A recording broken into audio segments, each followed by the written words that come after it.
శ్రీ గురు చరిత్ర అధ్యాయం 34 శ్రీ గణేశాయన్మ శ్రీ సరస్వత్యన్మ శ్రీ గురుభ్యో నమ. సిద్ధయోగి అటుపై శ్రీగుడు చెప్పిన కథ ఇలా కొనసాగించారు. ఆ రాజు పరాశర మహర్షికి నమస్కరించి, స్వామి, ఈ బిడ్డలు పూర్వజన్మలో రుద్రాక్ష మహిమ తెలియకుండానే వాటిని ధరించిన ఇలా రాజపుత్రులుగా జన్మించారు కదా, ఇప్పుడు వాటిని ఇంత శ్రద్ధాభక్తులతో ధరిస్తున్నందుకు ఫలితం ఎలా ఉండబోతుంది అని అడిగాడు. పరాశర మహర్షి కొంచెం ఆలోచించి నిష్ఠూర్చి, రాజా, వీరి భవిష్యత్తు గురించి చెబితే నీకు దుఃఖం కలుగుతుంది కనుక అది చెప్పటానికి నా మనసు అంగీకరించడం లేదు అన్నాడు. రాజు ఆందోళనతో అదేమిటో తెలపమని మరీ కోరగా ఆ మహర్షి, నాయన, ఇప్పటి నుండి 8వ రోజున వారిని మరణించవలసి ఉన్నది అన్నాడు. అది విని రాజు అతని పరివారము ఎంతో దుఃఖించి దానికి నివారణోపాయం తెలపమని కోరాడు. ఆ మహర్షి ఇలా చెప్పారు. భయం లేదు. శ్రీమన్నారాయణుడు బ్రహ్మను సృష్టించి అతనికి ప్రసాదించిన వేదం ఒక సారమే రుద్రమంత్రం. అది 4 పురుషార్థాలు ప్రసాదించగలదు. సృష్టికర్త తన వక్షస్థలం నుండి ధర్మాన్ని, పృష్ఠభాగం నుండి అధర్మాన్ని సృష్టించాడు. ధర్మాన్ని అనుసరించిన వారికి ఇహపరాల్లో సుఖము, అధర్మం అనుసరించిన వారికి దుఃఖము కలుగుతాయి.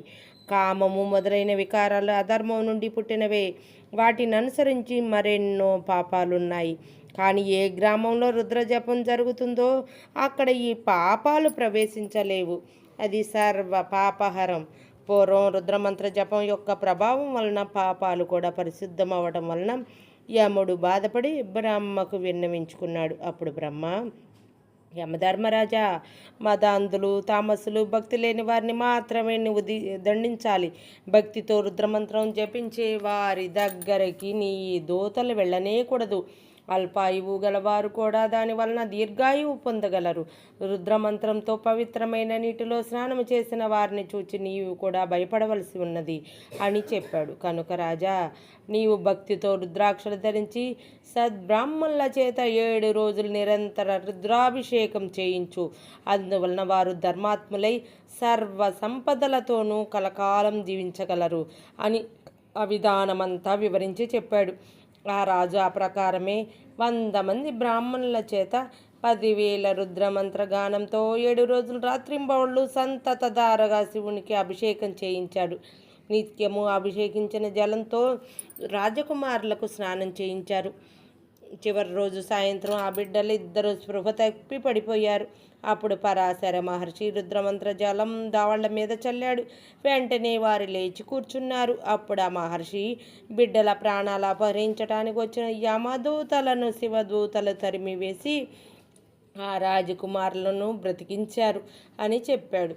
రాజు ఆ సంతోషంతో గొప్ప ఉత్సవం చేసి అంతటి ఉపాయం చెప్పిన మహర్షిని పూజించాడు. ఇంతలో నారదుడు అక్కడికి వచ్చి, ఆ రాజకుమారులకు 12వ ఏట అపమృత్యు భయం ఉన్నదని, అది తప్పితే పూర్ణాయుర్దాయం ఉన్నదని చిత్రగుప్తుడు యమధర్మరాజుతో చెప్పిన విషయం తెలిపాడు. అందుకే శ్రీ గురునికి రుద్రాధ్యయనం అంటే అంత ప్రీతి. కనుక నామధారక, నీవు నిత్యము రుద్రాభిషేకంతో శ్రీగురుని పూజించు అని సిద్ధుడు చెప్పాడు. శ్రీ దత్తాయ గురవే నమః. శ్రీ శ్రీపాద శ్రీ వల్లభాయ నమః. శ్రీ నృసింహ సరస్వత్యై నమః. 34వ అధ్యాయం సంపూర్ణం.